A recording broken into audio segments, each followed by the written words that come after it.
Hello students, I am Rajendra Kumar और आप देख रहे हैं आपका अपना चैनल physics.edu.राजेंद्र।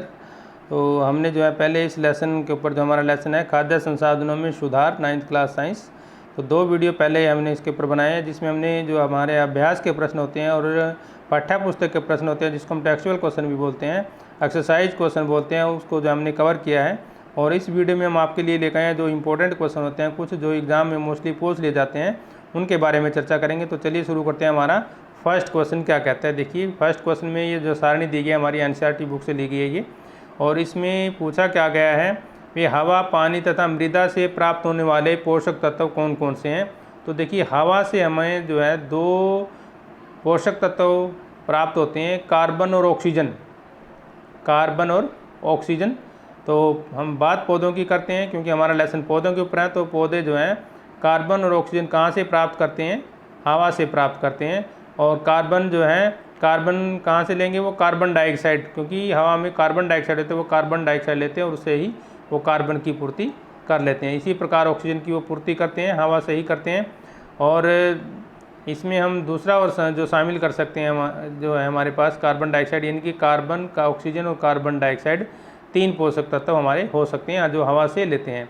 पानी से वो लेते हैं हाइड्रोजन और ऑक्सीजन। देखिए ऑक्सीजन जो है हवा से भी ले रहे हैं और पानी से भी ले रहे हैं। कैसे ले रहे हैं, क्योंकि जो पानी का फार्मूला हमारे पास क्या है, H2O, यानी कि 2 भाग हाइड्रोजन और 1 भाग ऑक्सीजन होता है। तो पानी जो टूटकर 2 भागों में बन जाता है, हाइड्रोजन और ऑक्सीजन। तीसरा जो हमारे पास मृदा से वो क्या लेते हैं, मृदा से जो है पोषक तत्वों को 2 जो है भागों में बांटा गया है। एक तो वृत्त पोषक तत्व, वृत्त का मतलब जिनकी ज़्यादा मात्रा में जरूरत होती है तो उसको बोलते हैं वृत्त पोषक तत्व। तो इसमें नाइट्रोजन आ जाएगा, पोटेशियम आ जाएगा, मैग्नीशियम आ जाएगा, फास्फोरस, कैल्शियम, सल्फर। और दूसरा है हमारे पास सूक्ष्म पोषक तत्व। सूक्ष्म का मतलब कम मात्रा में जरूरत होती है, जैसे आयरन है, मैग्नीज है, बोरोन है, जिंक है, कॉपर है और मोलिब्डेनम है, क्लोरीन है। तो इनकी जो है कम मात्रा में पौधों को ज़रूरत होती है। अब चलते हैं हम, हमारा नेक्स्ट क्वेश्चन क्या कहते हैं। नेक्स्ट क्वेश्चन भी हमारा सेम यही है। जो पहला पॉइंट क्या है, भी पौधों में आवश्यक पोषक तत्व कौन कौन से हैं हमारे पास। तो पौधों के सामान्य विकास से वृद्धि हेतु कुल 16 पोषक तत्वों की ज़रूरत होती है, यानी कि पेड़ पौधों को टोटल जो है 16 पोषक तत्वों की ज़रूरत होती है। अगर इनमें से किसी एक की भी कमी हो जाती है तो उनकी पैदावार पर प्रतिकूल प्रभाव पड़ता है। प्रतिकूल का मतलब उनकी जो है बुरा मान सकते हैं, एक तरह से बुरा प्रभाव पड़ता है, उनकी वृद्धि रुक जाती है और उनकी पैदावार कम हो जाती है और भरपूर फसल उनसे हमें नहीं मिल पाएगी। सेकंड पॉइंट जो हमारे पास कार्बन, हाइड्रोजन, ऑक्सीजन पौधों को हवा एवं जल से मिलती है, जिसका हमने टेबल में भी देखा है। तीसरा देखिए नाइट्रोजन, फास्फोरस, पोटेशियम को पौधे मिट्टी से प्राप्त करते हैं। जितने भी खनिज लवण है सभी को पौधे कहाँ से लेते हैं, मिट्टी से ही लेते हैं वो। इनकी पौधों को काफ़ी मात्रा में जरूरत होती है, इसलिए इनको प्रमुख पोषक तत्व भी कहते हैं, वृहत भी बोलते हैं, अभी हमने पिछले क्वेश्चन में देखा था। और कैल्शियम, मैग्नीशियम, गंधक को पौधे कम मात्रा में ग्रहण करते हैं, इसलिए इनको गौण भी बोलते हैं या द्वितीय भी बोलते हैं या सूक्ष्म भी बोलते हैं। देखिए 5वां पॉइंट भी सूक्ष्म है हमारे पास, लोहा, जस्ता, मैग्नीज, तांबा, बोरोन, मोलिब्डेनम, क्लोरीन, ये पोषक तत्वों को जो है कम मात्रा में जरूरत होती है, इसलिए इसको बोलते हैं सूक्ष्म पोषक तत्व। अब चलते हैं हम बढ़िया हमारे नेक्स्ट क्वेश्चन की ओर। नेक्स्ट क्वेश्चन में हमारे पास जो है डिफरेंस है, देखिए क्या है, अंतराफसलीकरण। अंतराफसलीकरण का मतलब है क्या, में 2 या 2 से अधिक फसलों को एक साथ एक ही खेत में निर्दिष्ट पैटर्न पर उगते हैं या उगाए जाते हैं, तो उसको बोलते हैं अंतराफसलीकरण। मतलब 2 या 2 से अधिक फसलों को एक ही खेत में और एक ही साथ बोया जाता है और विशेष पैटर्न के साथ उसको बोया जाता है, तो इसको बोलते हैं अंतराफसलीकरण। कुछ पौधों में एक प्रकार की फसल तथा उनके एकांतर में स्थित दूसरी पंक्ति में दूसरी प्रकार की फसल उगाते हैं। अंतरा मतलब फसल में अंतर दिया गया, पहली लाइन में कुछ और फसल लगा देंगे, दूसरी लाइन में कुछ और फसल लगा देते हैं, तो इस तरह हम बोलते हैं अंतराफसलीकरण। देखिए जैसे एग्जाम्पल हमारे पास ये है, सोयाबीन और मक्का अथवा बाजरा और लोबिया, तो ये जो है अंतराफसलीकरण है। फसल का चुनाव इस प्रकार करते हैं कि उनकी पोषक तत्वों की अवस्थाएं भिन्न भिन्न हो, जिससे पोषकों का अधिकतम उपयोग हो सके। इस विधि द्वारा पीड़क व रोगों को एक प्रकार की फसल के सभी पौधों में फैलने से रोका जा सकता है। इस प्रकार दोनों फसलों से अच्छा उत्पादन भी प्राप्त किया जा सकता है। तो अंतरा फसलीकरण क्या हुआ, जब हम 2 या 2 से ज़्यादा फसलों को एक ही साथ एक ही खेत में और विशेष पैटर्न पर, निर्दिष्ट पैटर्न पर उगाते हैं तो उसको हम क्या बोलते हैं, अंतरा फसलीकरण बोलते हैं। क्वेश्चन बहुत इंपॉर्टेंट है, एग्जाम में आ जाता है, इसलिए इसको आप ध्यान से याद भी कीजिए और लिखिए भी। अभी बार बार बात हो रही है सूक्ष्म और वृहद पोषक तत्वों के बारे में, तो ये आप जो है नोट कर लीजिए, एग्जाम में मोस्टली आता है। फसल के लिए कुल 16 पोषक तत्वों की जरूरत होती है। हवा से कार्बन, ऑक्सीजन, पानी से हाइड्रोजन तथा ऑक्सीजन मिट्टी से शेष 13 पोषक तत्व प्राप्त हो जाते हैं। तो इनमें से 13 पोषकों में से 6 पोषकों की मात्रा अधिक होती है और इसलिए इनको वृहद पोषक तत्व कहते हैं। शेष 7 जो बच गए उनकी कम मात्रा में चाहिए, इसलिए उसको बोलते हैं सूक्ष्म पोषक तत्व। यानी कि सूक्ष्म की परिभाषा हमारे पास बार बार अलग अलग परिभाषा आ रही है। तो 16 जो टोटल हमारे पास हो गए और जो इनमें से 3 हो गए हमें कार्बन, हाइड्रोजन और पानी। ये देखिए कार्बन, ऑक्सीजन, पानी से हाइड्रोजन, ये 3 जो है हमें मिल जाते हैं। लेकिन जो बाकी 13 बच जाएंगे उनमें से जो 6 हैं उनकी ज़्यादा मात्रा में जरूरत है और 7 हैं उनकी कम मात्रा में जरूरत है। जिनकी ज़्यादा मात्रा में जरूरत है वो पोषक तत्व यानी कि वृहद में कहलाएंगे और कम वाले सूक्ष्म में कहलाएंगे। सूक्ष्म का मतलब क्या होता है, कम मात्रा में। आप देखिए नेक्स्ट क्वेश्चन क्या कहते हैं, पोषक तत्वों को पौधों के अवस्थानुसार निम्न प्रकार से प्रभावित किया गया है। अभी बार बार वही बात आ रही है, मुख्य पोषक तत्व, गौण पोषक तत्व और सूक्ष्म पोषक तत्व। अब इसने 3 कैटेगरी बना दी हमारे पास। मुख्य में 3 ले लिए, नाइट्रोजन, फास्फोर और पोटाश। तो जिस तरह से क्वेश्चन पूछा जाता है उसी तरह से हमें जवाब देना होता है। कई बार मुख्य पोषक तत्व पूछ लेता है, कई बार गौण पूछ लेता है, कई बार सूक्ष्म पूछ लेता है। तो आप 3 तरह से कैटेगराइज भी कर सकते हैं हमारे पास। तो गौण में क्या आएगा हमारे पास, कैल्शियम, मैग्नीशियम और गंधक। और सूक्ष्म में लोहा, जिंक, कॉपर, मैग्नीज, मोलिब्डेनम और बोरोन और क्लोरीन, ये आ जाएंगे सूक्ष्म पोषक तत्व में। अब हम चलते हैं नेक्स्ट क्वेश्चन क्या कहते हैं, कृषि क्षेत्रों में लोगों की आय बढ़ाने या अधिक पैदावार प्राप्त करने के लिए कौन सी प्रणालियाँ अपनानी चाहिए। तो नंबर 1 तो मिश्रित खेती, अंतरा फसलीकरण जो हमने अभी पढ़ा है, अभी 2 या 2 से अधिक फसलों को एक साथ एक ही समय पर उगाते हैं और निश्चित एक निर्दिष्ट पैटर्न में उगाते हैं तो उसको बोलते हैं अंतरा फसलीकरण। और संगठीय प्रणाली अपनाकर, तो आगे हम पढ़ते हैं इनके बारे में। नेक्स्ट क्वेश्चन क्या कहता है, पशुधन के रूप में उपयोग की जाने वाली फसलों के नाम बताएं। वर्मिस, जई, सूडान घास, ये जो है घास के नाम हैं। प्रश्न अगला क्या है, विभिन्न फसलों के लिए जलवायु संबंधी कौन सी परिस्थितियों की आवश्यकता होती है। तापमान और दीप्ति काल, तापमान और दीप्ति काल। अगला नेक्स्ट क्वेश्चन, संकरण क्या है। देखिए इंपॉर्टेंट क्वेश्चन है, संकरण क्या है। संकरण विधि में विभिन्न अनुवांशिक गुणों वाले पौधों को संकरण करवाते हैं।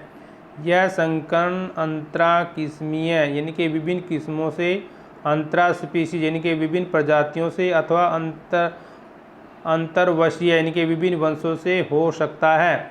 इस विधि में 2 किस्मों को मिलाकर एक नई किस्म पैदा की जाती है, इसलिए इस विधि को संकरण विधि कहते हैं। तो मोटी सी भाषा में संकरण विधि का मतलब क्या है, जब 2 या 2 से अधिक किस्मों को मिलाकर एक नई किस्म पैदा कर लेते हैं।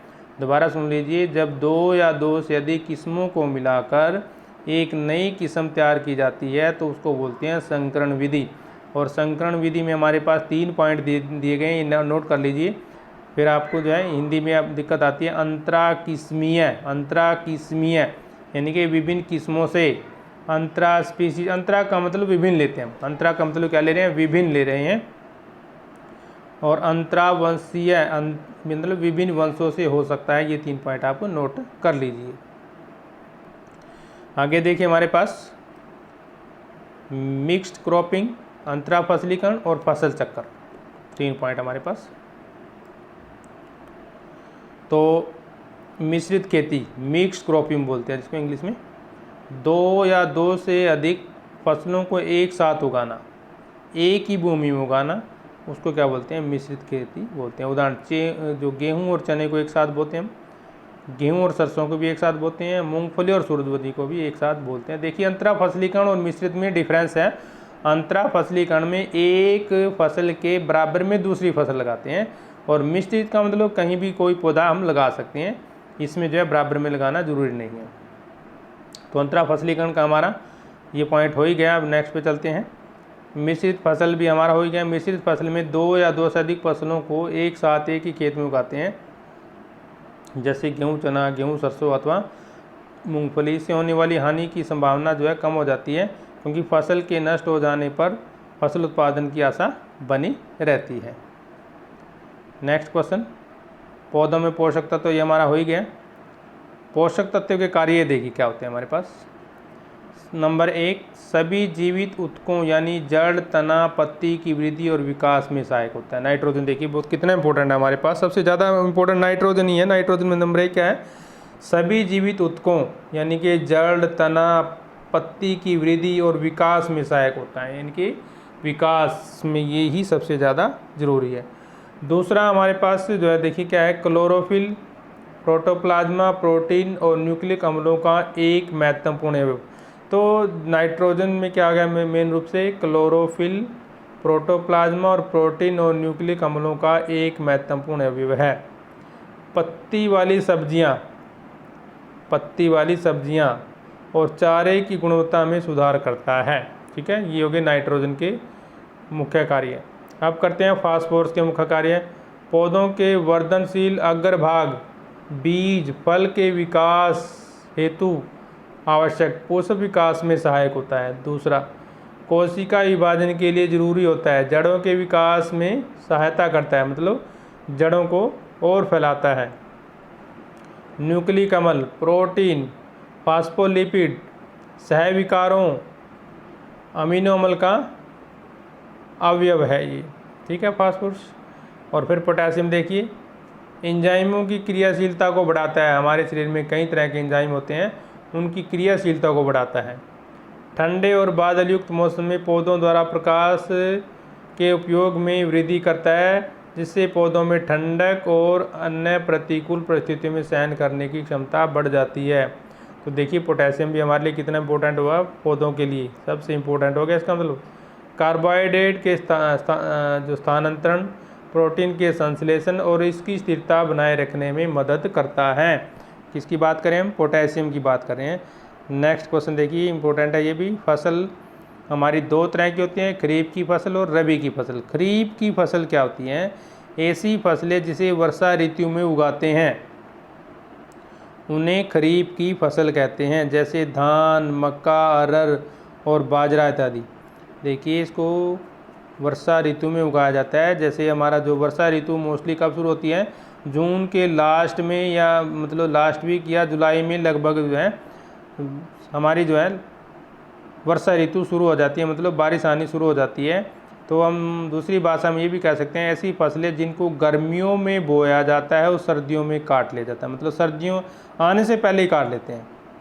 लेकिन बोलते हम ऐसे हैं भी गर्मियों में बोया जाता है और सर्दियों में काटा जाता है, जबकि सर्दियां आने से थोड़ा पहले ही काट लेते हैं हम इनको। और रबी की फसल इसका उल्टा लेंगे हम, उसमें क्या करेंगे भी जिसको हम सर्दियों में बोएंगे और गर्मियों में काट लेंगे। ठीक है, तो उसको बोलते हैं हम रबी की फसल। उदाहरण में जैसे गेहूँ, चना, मटर, उड़द, सरसों।